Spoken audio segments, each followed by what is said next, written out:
Madame Milo Véronique, donc l'infirmière de liaison de l'HAD Inicea. Oui, donc bonjour à tous. Donc merci déjà de nous faire participer à ce flash. Donc je suis infirmière de liaison donc sur l'HAD Inicea Yvelines. On a plusieurs HAD en France, mais voilà, nous on couvre. Du coup, est-ce que vous faites défiler les diapos en même temps ou... Voilà, parfait. On couvre le territoire des Yvelines en mine-secteur Mantois. Donc l'HAD s'adresse à qui? Des patients donc de tout âge, de la naissance jusqu'à la mort. Qui nécessite des soins complexes, une prise en charge pluridisciplinaire, puisqu'on a du coup une équipe pluridisciplinaire, donc composée de médecins coordonnateurs, d'infirmiers de soins, d'infirmiers coordonnateurs, d'aides-soignants, de psychologues, d'assistantes sociales. On a aussi une équipe de rééducation. Depuis quelques mois, donc on a ouvert donc deux pôles, un pôle aussi donc de tout ce qui est sur le pré et postpartum et un pôle de pédiatrie. Donc, on est aussi tout à fait habilité à prendre en charge des enfants.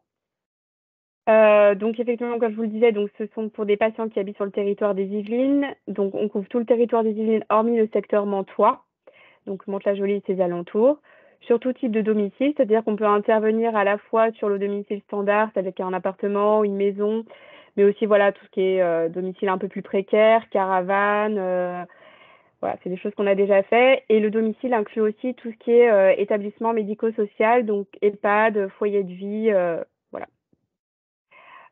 Donc l'HAD répond à des critères donc, qui sont définis par l'HAS, que vous connaissez peut-être. Donc nous, notre activité comprend une part importante de soins palliatifs, mais on fait aussi tout ce qui est pansement complexe, perfusion avec administration de tout ce qui est traitement à délivrance hospitalière, nutrition parentérale, entérale, etc. Donc ça, on a un formulaire en fait de demande d'admission qui est assez simple d'utilisation et qui répertorie tous nos critères de prise en charge. Donc voilà, c'est quelque chose qu'on pourra vous faire éventuellement parvenir suite à ce webinaire. La caractéristique de l'HAD, effectivement, c'est que c'est pas ça. Mais je vais vous dire quand même qu'on assure la continuité des soins 24 heures sur 24, 7 jours sur 7, donc avec la continuité des soins infirmiers, mais aussi une prise en charge médicale. Voilà, donc l'HAD, comme je vous le dis, donc c'est une prescription médicale qui émane donc soit du praticien hospitalier ou est suivi le patient en milieu hospitalier, mais ça peut être aussi de la médecine de ville, du médecin généraliste, du médecin coordonnateur d'une structure médico-sociale, d'un médecin d'un réseau de santé avec qui on travaille également beaucoup, des équipes mobiles aussi, donc des équipes qui sont interservices dans les établissements hospitaliers tels que les équipes mobiles de gériatrie, les équipes mobiles de soins palliatifs. Comme je vous parlais du coup sur les extensions d'autorisation, donc ça peut être aussi un pédiatre de ville et les gynéco-obstétriciens. Pourquoi nous appeler? Donc, je fais une petite slide, mais plutôt qui est axée du coup sur les acteurs de domicile. Donc effectivement, quand la situation à domicile se complexifie, soit par la technicité des soins, un patient voilà qui avait jusque-là qu'une seule perfusion, qui était pris en charge simplement par des infirmières libérales, mais voilà la technicité se complexifie, il y a besoin de plusieurs perfusions par jour. Avec les infirmières libérales, ça commence à être un peu juste. Donc voilà, donc là, on rentre du coup sur une complexité des soins et on peut envisager une prise en charge HAD, bien sûr, si on répond aux critères, mais en tout cas, voilà, c'est sur ce type de choses qu'on intervient. Aussi, une majoration de la dépendance sur une pathologie évolutive, un patient voilà, qui devient de plus en plus dépendant, qui a besoin de soins d'hygiène, de ce qu'on appelle nursing lourd. On a des aides-soignants, donc voilà, c'est quelque chose qui peut être une plus-value sur la prise en charge. La nécessité d'une pluridisciplinarité, comme je vous disais, voilà, on a on a une psychologue à temps plein, une assistante sociale, donc voilà, qui peut aussi compléter l'intervention de l'infirmière, de l'aide-soignante et du médecin coordonnateur. Et voilà, donc vraiment la plus-value de l'HAD, c'est la prise en soins soignante et médicale 24 heures sur 24, 7 jours sur 7, puisque les patients à domicile, une fois qu'on les prend en charge, peuvent soit effectivement on peut réaliser des soins programmés 24 heures sur 24, si par exemple il y a des soins à réaliser la nuit tels qu'une antibiothérapie. Mais aussi, voilà, si le patient, la nuit ou l'entourage se retrouve en difficulté sur, par exemple, en fin de vie, un symptôme réfractaire, etc., il aura un numéro de téléphone au domicile sur lequel il pourra nous contacter. Et nous, voilà, on a les moyens qu'un infirmier se déplace au domicile, évalue la situation, rentre directement en lien avec un médecin qui, du coup, aura accès au dossier médical, pourra éventuellement réajuster les prescriptions, donner une conduite à tenir, ce qui permet, voilà, d'être assez réactif sur la prise en charge du patient. Et aussi, du coup, sur un retour d'hospitalisation, donc les acteurs de domicile nous alertent aussi beaucoup sur les retours d'hospitalisation, un patient fragile que l'hôpital n'a pas forcément identifié sur une HAD. Mais voilà, les acteurs du domicile savent que potentiellement il y aura une nouvelle dégradation, beaucoup sur le soin palliatif, il y aura voilà, une nouvelle hospitalisation qui se profile. Et du coup, voilà, l'HAD va se mettre en place au retour d'hospitalisation pour éviter cette nouvelle hospitalisation, surtout sur les situations palliatives et de soins de confort. Nos missions, donc voilà, j'en ai déjà pas mal parlé, donc assurer la prise en charge du patient 24/24, 7 jours sur 7, en collaboration avec les professionnels qui interviennent déjà au domicile du patient. Donc voilà, le médecin généraliste qui, dans le cadre de l'HAD, reste le référent médical de la prise en charge au domicile. Après, voilà, juste une petite aparté là-dessus. Voilà, on sait aujourd'hui toute la difficulté qu'ont les médecins généralistes, déjà pour le patient en trouver un, les médecins généralistes à se déplacer au domicile. Donc voilà, si le médecin généraliste est présent, on lui laisse toute sa place et nos médecins coordonnateurs voilà, interviennent en collaboration avec lui. Mais voilà, sur des situations où le patient n'a pas forcément de médecin traitant, mais souhaite une fin de vie à domicile, etc., le fait qu'il n'y ait pas de médecin traitant n'est pas rédhibitoire pour qu'on accepte une prise en charge en HAD. Bien sûr, on travaille avec les infirmiers libéraux. Si le patient, voilà, qu'on prend en charge, connaît déjà des infirmiers libéraux, on essaye voilà, au maximum de collaborer avec eux en fonction de leur disponibilité, voilà, des soins. Mais voilà, on essaie de maintenir cette collaboration. Les kinés libéraux aussi, les réseaux de santé, les praticiens hospitaliers. Donc voilà, vraiment, on est vraiment à la fois en lien avec l'hôpital et la ville. Donc nos missions effectivement, donc la mission principale de la HAD, c'est quand même de coordonner la prise en charge et cette coordination, elle est assurée donc par le médecin co de l'HAD. Donc nous, sur notre HAD, on a actuellement 2 médecins co à temps plein, un pédiatre et du coup une gynéco. Et donc voilà, le rôle du médecin co avec l'infirmière de suivi. Donc l'infirmière de suivi, c'est celle qui va toutes les semaines aller faire le point au domicile du patient pour réévaluer ses besoins d'une manière un petit peu plus globale que l'infirmière qui va effectuer tous les jours les soins prescrits. Cette infirmière, voilà, elle va vraiment avoir pour mission voilà, de réévaluer les besoins, de rentrer en lien avec le médecin traitant s'il y a besoin, le médecin coordonnateur, les infirmières libérales. Elle a vraiment un rôle en fait pivot sur nos prises en charge.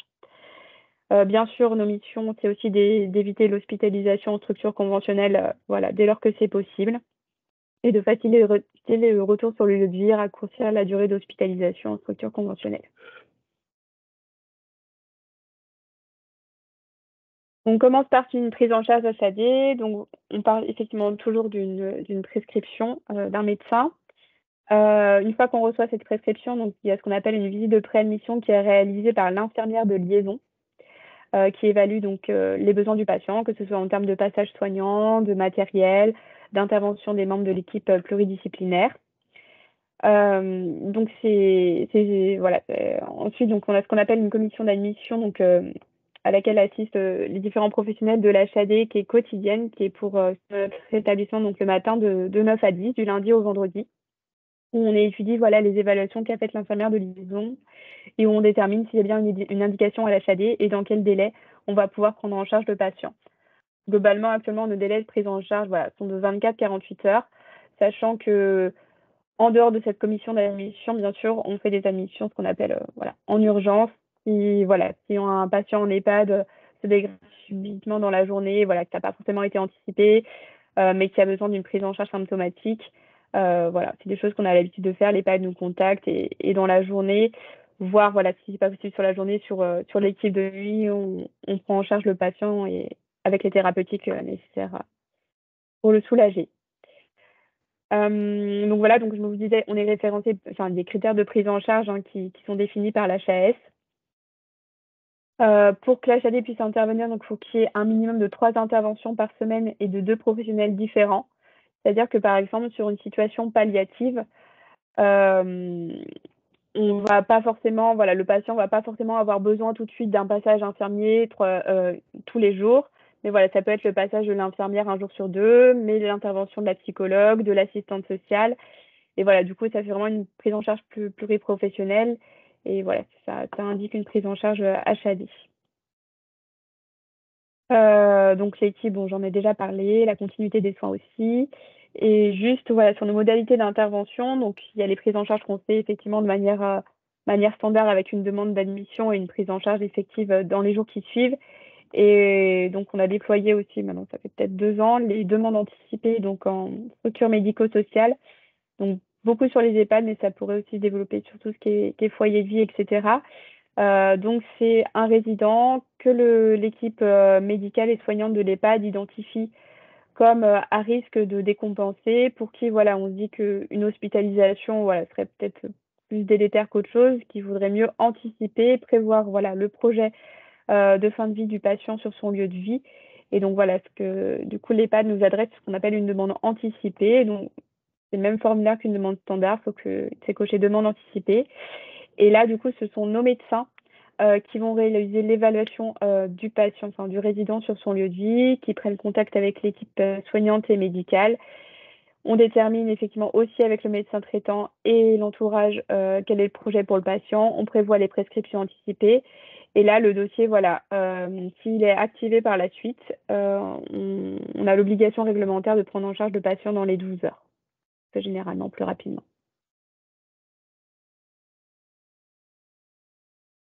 Donc voilà visuellement du coup notre territoire. Toute la partie bleue, c'est la partie qu'on couvre et du coup la partie blanche, Mantes-la-Jolie, c'est la partie qu'on ne couvre pas. Et pour information, notre siège est à Elancourt.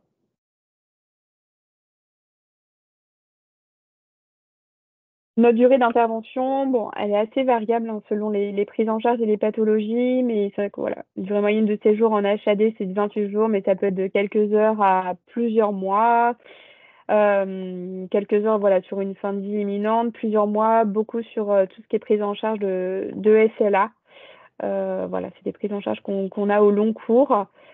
Sachant que la prise en charge HAD, voilà, l'indication est évaluée en FPP une fois par semaine, réunion pluriprofessionnelle. Donc en fonction effectivement de la durée des soins, sur tout ce qui est prise en charge pansement, par exemple, voilà, le critère de prise en charge HAD, c'est 30 minutes de temps de soins, installation, transmission comprise. Donc voilà, les prises en charge pansement, on les relaie beaucoup en fonction de ce temps de soins, bien sûr aussi en fonction de la complexité, mais voilà, c'est un indicateur qui nous permet de statuer. De la stabilité clinique, on va intervenir sur des prises, sur des patients qui sont en soins palliatifs, voilà, sur un retour à domicile un petit peu fragile, qui nécessite une surveillance. Mais voilà, si on voit qu'au bout de 3 semaines, le patient est toujours stable, etc., on va organiser un relais à l'hospitalisation à domicile, potentiellement avec une infirmière de ville. Et voilà, si le patient se présente une nouvelle dégradation, il est connu de nos services et voilà, les acteurs du domicile nous réalertent et on le reprend en charge sans souci ensuite. Mais voilà, l'hospitalisation à domicile n'a pas vocation à prendre en charge voilà, des patients chroniques ou sur du long cours.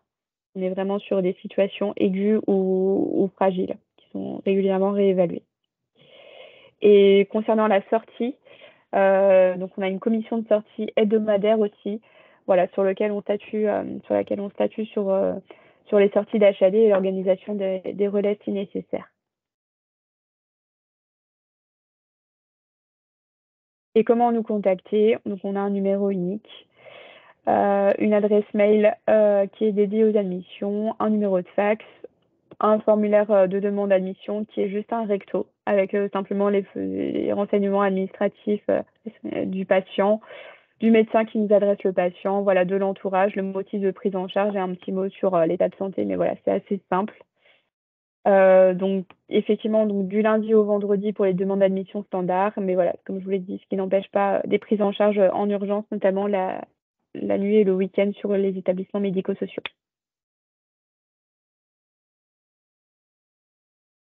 Merci pour cette présentation. Avec Je plaisir. vais passer je vais passer le relais la main à l'équipe du centre gérontologique de Léopold Bélin. Merci, bonjour à tous. Et ben, merci en tout cas de nous permettre en tout cas de présenter notre HAD. Alors, je vais peut-être pas revenir sur tous les détails des missions de l'HAD, puisque effectivement, nos collègues nous ont quand même pas mal parlé auparavant. Nous, on va plutôt reprendre un petit peu effectivement notre HAD à Magnanville, quelles sont nos caractéristiques principales effectivement sur nos prises en charge actuelles. En tout cas, on est sur petite HAD qui a commencé à 35 places. Aujourd'hui, on a à peu près 40 patients par jour. Alors, c'est un HAD qui est plutôt polyvalente avec une forte orientation gériatrique, notamment sur tout ce qui est soins de nursing lourd, et puis des soins palliatifs qui sont en lien surtout avec l'offre de soins qui existe au sein de notre établissement.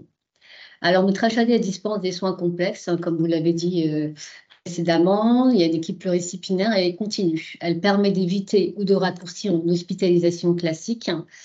Et dans le cadre, effectivement, de l'hospitalisation à domicile, la coordination de la prise en soins, elle est assurée par une équipe pluridisciplinaire qui, en tout cas, chez nous à Magnanville, est composée de professionnels tels que le médecin coordonnateur, évidemment, un kinésithérapeute sur tout ce qui est volet post-hospi en orthopédie, puisqu'on fait aussi des prises en charge orthopédiques, un APA, une psychologue, une assistante sociale, infirmière, infirmière libérale, puisqu'on a une mixité dans nos équipes, salariés et libéraux, aide-soignante, et puis notre secrétaire médical.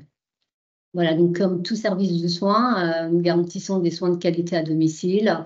On a une coordination, c'est le cœur du métier, en tout cas de notre HAD, c'est de coordonner des interventions professionnelles qui sont basées sur les bonnes pratiques nécessaires, tout en préservant effectivement l'intimité et la confidentialité des patients, puisque le domicile, effectivement, quand même, est hors convention. Quand on est sur du domicile dans les prises en soins, ça peut paraître un peu compliqué.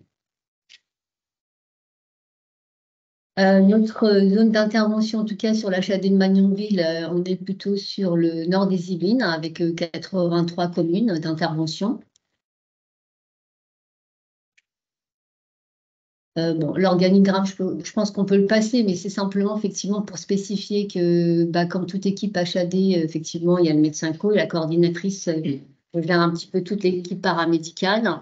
On a la spécificité d'avoir une PU en interne, qui effectivement la spécificité de notre service, puisque nous avons toute l'organisation et l'acheminement des livraisons des prescriptions de traitements et des dispositifs médicaux qui partent de la PUI pour arriver au domicile.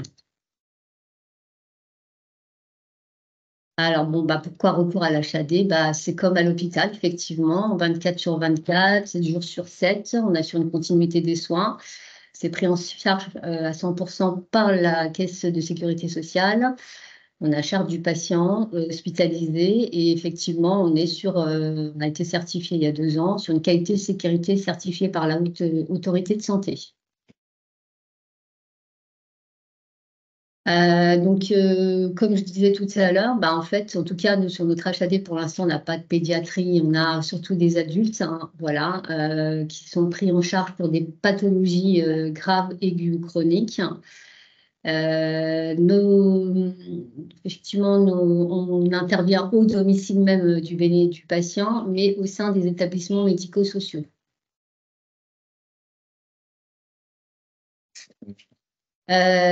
L'admission en HAV, elle intervient exclusivement effectivement sur prescription médicale. À la demande, elle est toujours réalisée soit par le médecin traitant, soit par un médecin hospitalier.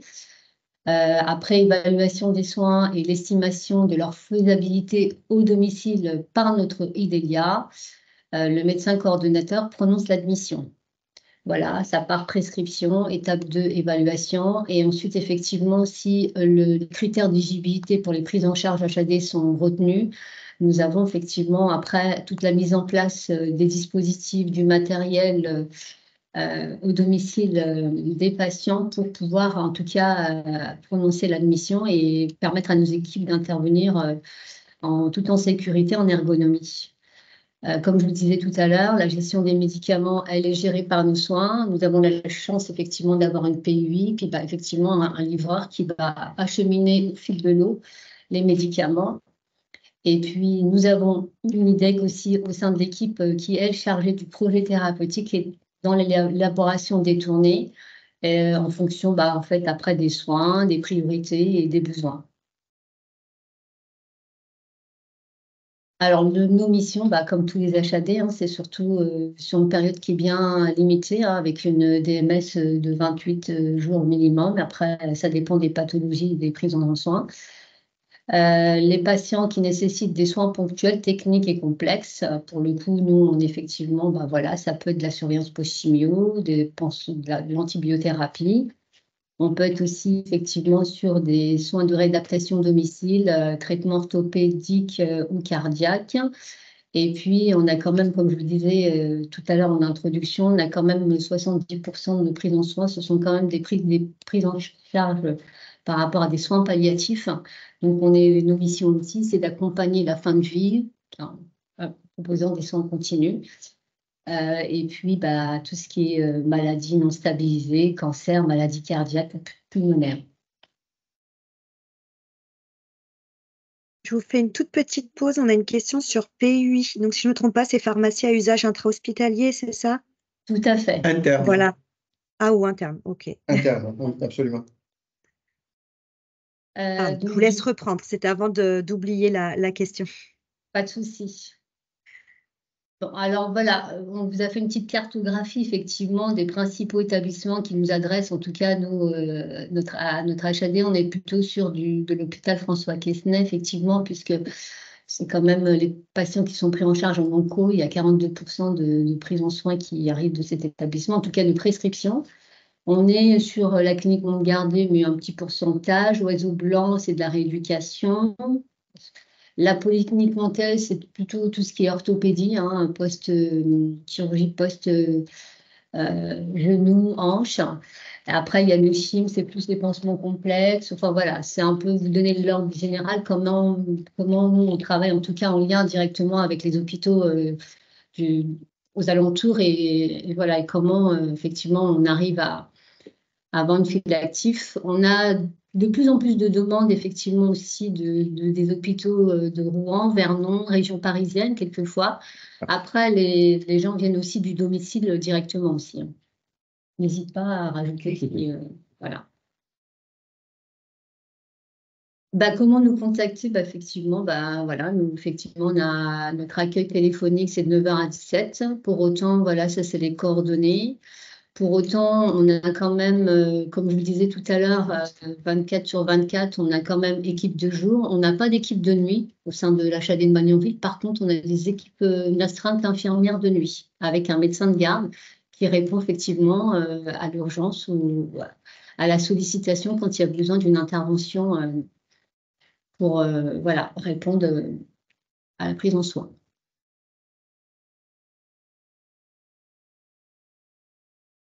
Merci de votre attention. Puis, s'il y a des questions, n'hésitez pas. Merci. Je passe le relais à la Fondation Santé Service. Oui, bonjour à tous. Vous nous entendez, c'est bon? Oui. Alors, la Fondation, alors on va répéter un peu certaines choses, mais on vous dira un moment pour passer. La Fondation Santé Service, elle est sur toute l'Île-de-France.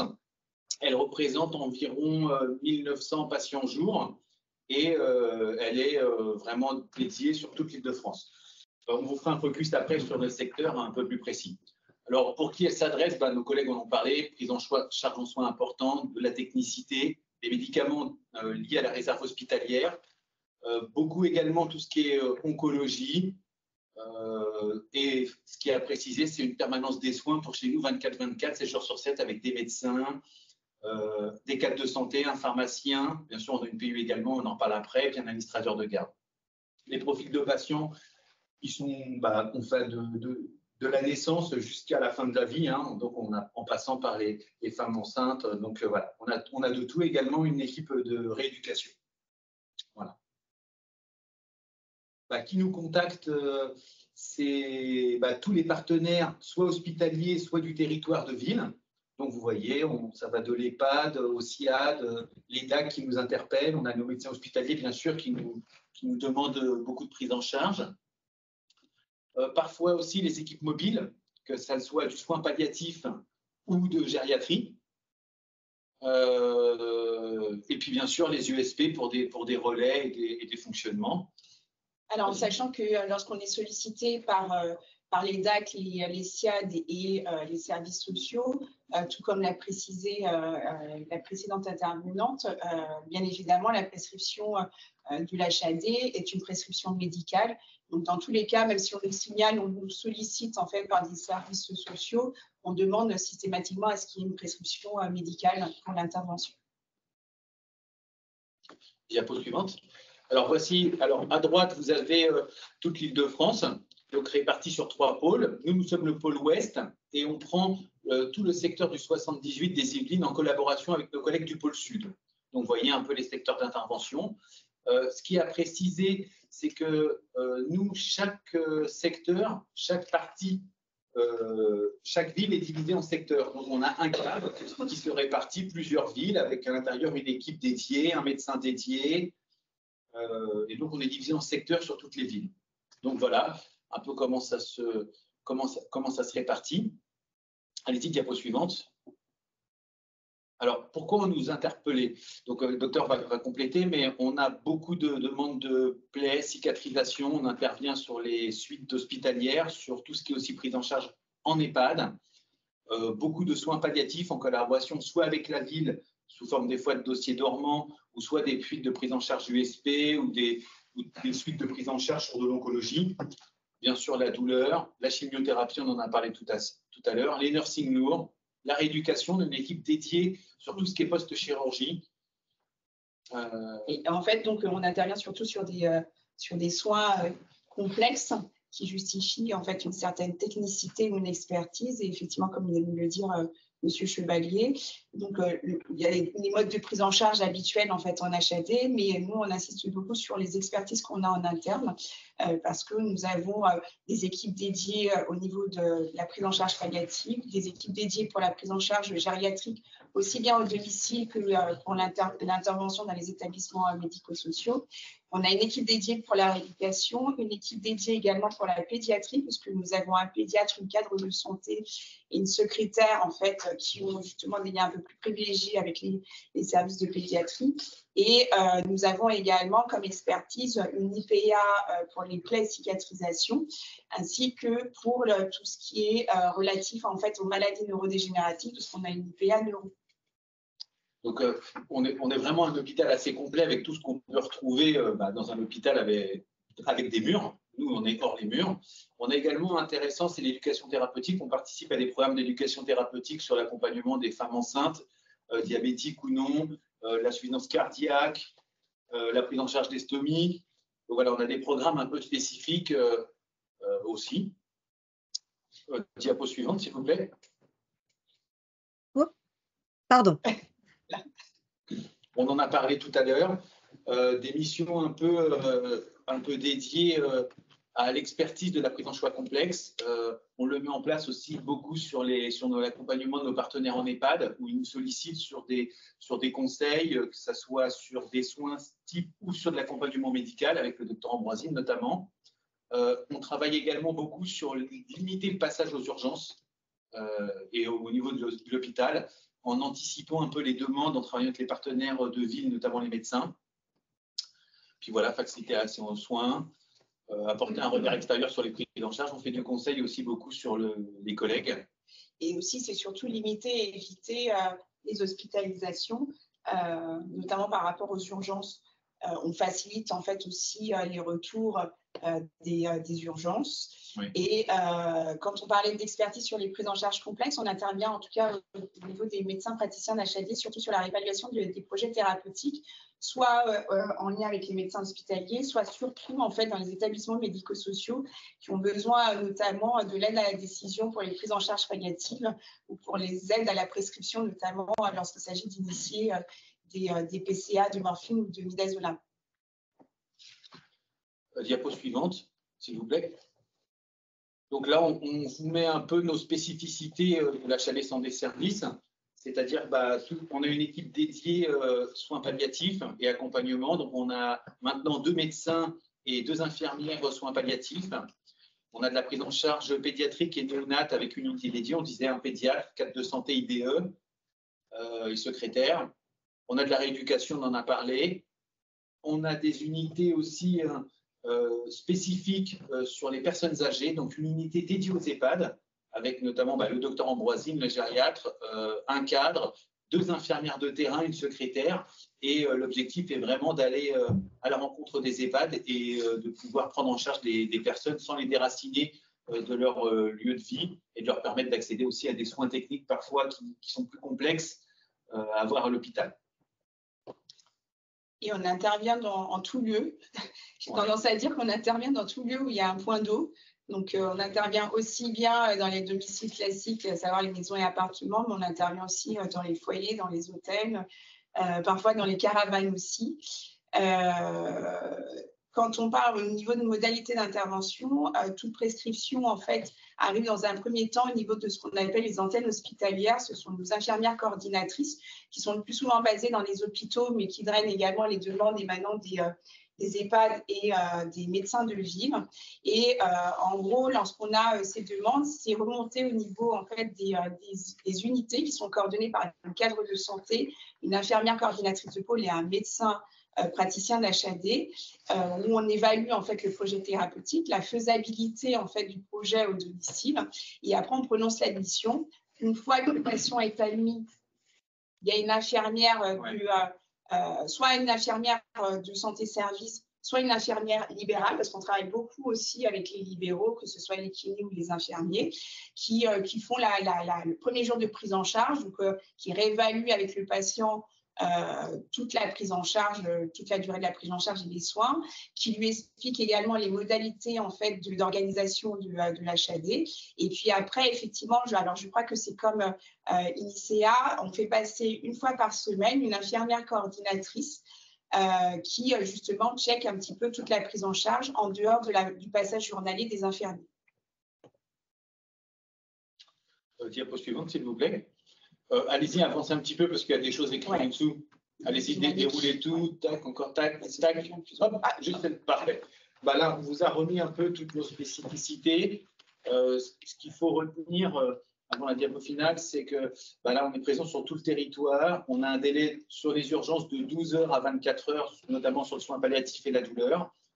En dehors, on a également un délai de 48 heures sur les prises en charge un peu plus classiques, mais en échange toujours avec un praticien qui peut décider d'avancer ou pas les prises en charge.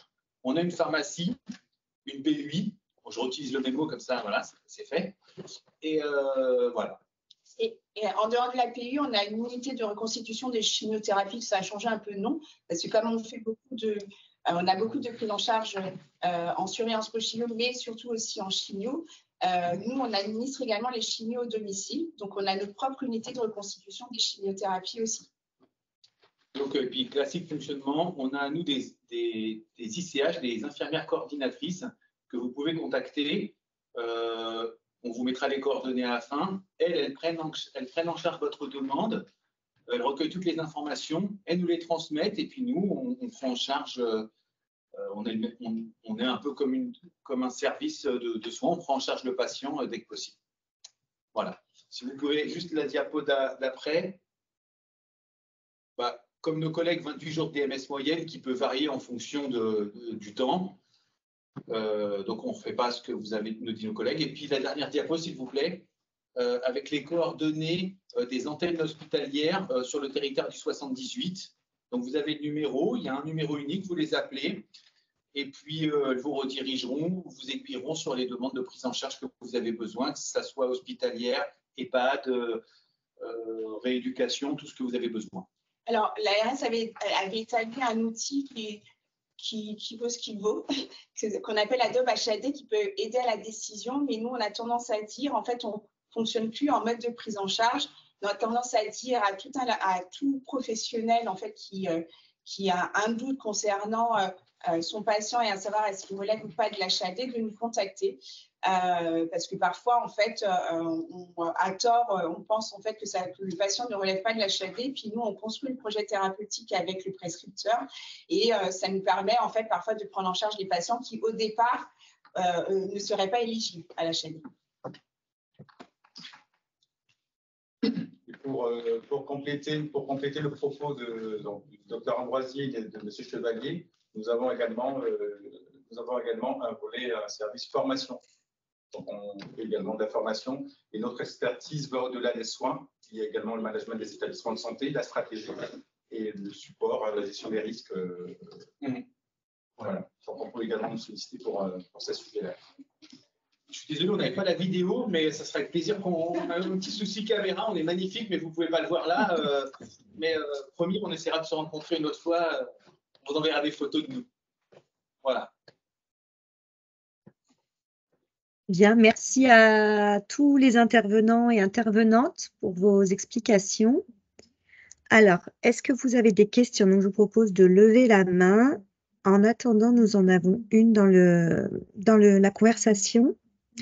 Alors, c'est comment choisit-on son service HAD parmi les 3 proposés dans les Yvelines une fois que l'on a la prescription? Alors, est-ce que l'un d'entre vous veut prendre la parole? Bah, on peut commencer à répondre. Après, comment on choisit? J'allais dire, prenez-nous, on est meilleurs. Ce n'est pas la réponse. Je pense qu'il faut voir la possibilité de prise en charge. Est-ce que le patient a besoin, avec qui on travaille aussi d'habitude en proximité, hein. On voit qu'on a des secteurs d'intervention un peu de façon générale. Vous avez les 3 numéros et puis je pense qu'il faut appeler et voir comment ce qui est proposé pour la prise en charge du patient en termes de rapidité et de fonctionnement. Je ne sais pas ce qu'en pensent les collègues.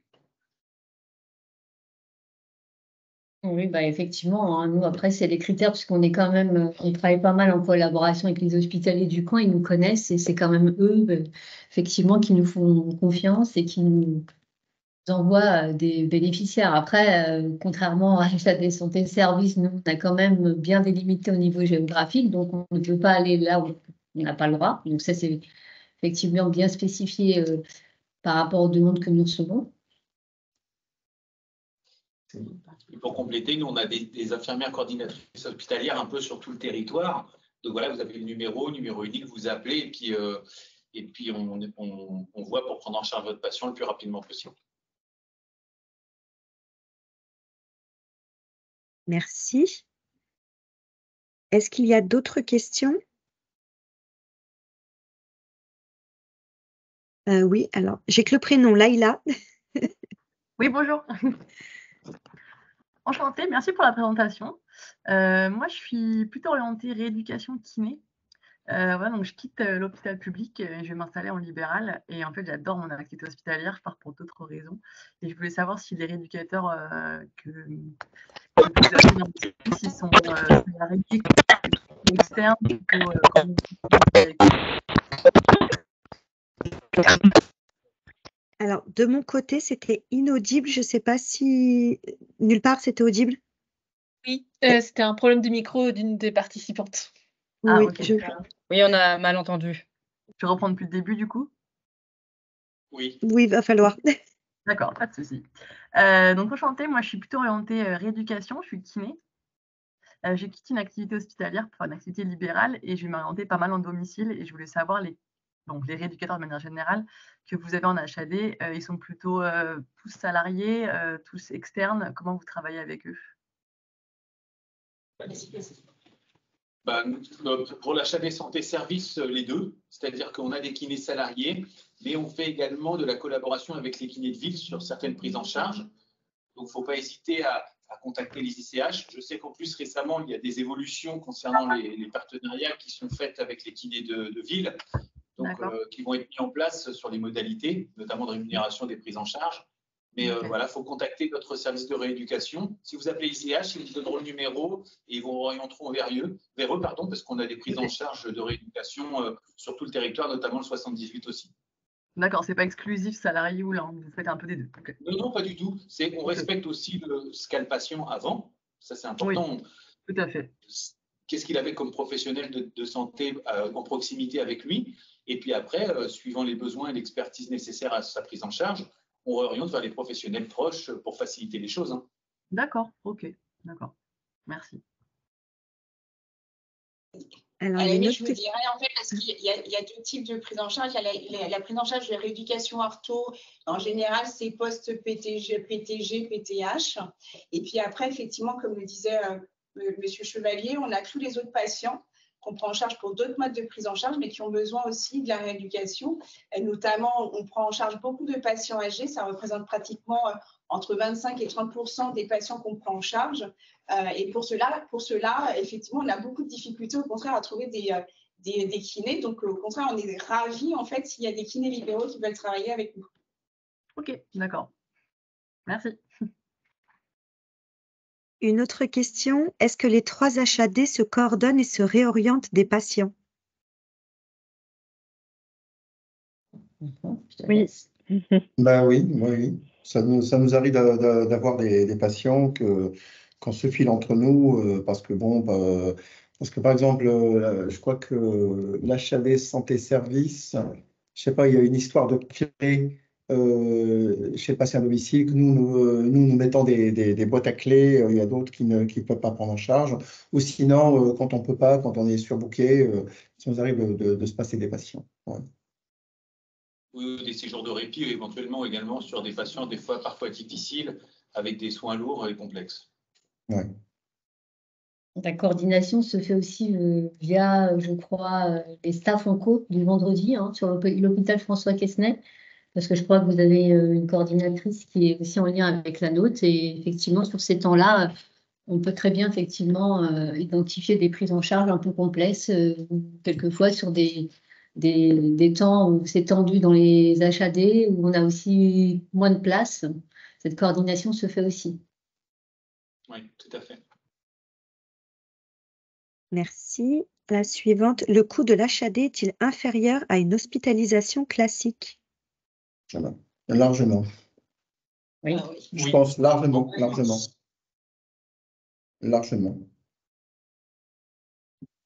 Ensuite, alors Laïla, je ne sais pas s'il y a une autre question, si c'est juste que vous n'avez pas rebaissé la main. J'ai oublié de baisser la main. D'accord. Juste, moi, ce que je voulais préciser, en fait, c'est que dans les 80-90% des cas, en fait, les prescriptions HAD sont faites par les médecins hospitaliers, très peu, en fait, par les médecins traitants, mais aussi beaucoup par méconnaissance. Parce que beaucoup de médecins traitants pensent que la prescription d'HAD ne peut être faite que par les hospitaliers, ce qui n'est pas vrai. Donc, du coup, par rapport justement à une hospitalisation classique, par rapport à la dernière question, c'est important que les médecins traitants, les médecins de ville sachent en fait qu'ils peuvent avoir recours directement à l'HAD sans passer par la case hôpital et sans passer par la case d'urgence.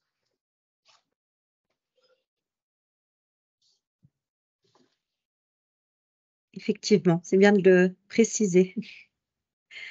Est-ce que nous avons d'autres questions?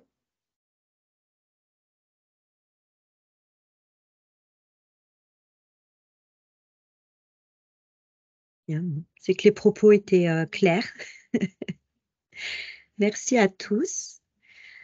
Alors, je profite de ce temps pour vous informer que le 2 avril prochain, nous faisons un Flash Santé édition spéciale sur les 2 ans du DAC. Voilà, en avril, le DAC 78 Nord fête ses 2 ans. Donc, à cette occasion, on va un peu reprendre ce qu'est le DAC, nos missions, de façon, on espère, ludique. Donc, nous vous attendons nombreux pour ce temps. Et sinon, la prochaine thématique nos Flash Santé plus classiques, dirais-je, sera le 30 avril. Et ce sera le réseau Lutter contre la douleur qui sera l'invité de ce Flash Santé. Nos excuses aussi, on a eu des soucis pour ce Flash Santé de liens, que ce soit de liens d'inscription ou des liens pour participer à la réunion. Certains d'entre vous n'ont pas hésité à nous solliciter directement par mail pour pouvoir obtenir ces liens. N'hésitez pas à nous faire remonter quand il y a des petits bugs comme ça. Et puis, consultez aussi notre page LinkedIn où on met aussi les affiches avec tous les liens de connexion, les replays qui sont aussi sur YouTube et les liens d'inscription. Et allez-y, je vous laisse la main santé service. Je ne sais pas qui souhaite parler. Oui, c'était santé service. C'était juste pour dire aussi, s'il y a des CPTS parmi nous, n'hésitez pas aussi si vous avez des besoins ou échanger, parce que vous êtes aussi sur le territoire important pour nous. Et des fois, on a besoin de vous sur les relais ou sur le suivi des patients. Voilà. L'info a été entendue par au moins la CPTS Val-de-Seine, qui nous fait l'honneur d'être Oui. présente. Tout à fait, ça a été entendu. Merci. Merci. Bien, merci à tous. Je vais clôturer ce temps. Merci à tous les participants qui ont joué le jeu de l'exercice oral et des supports de présentation.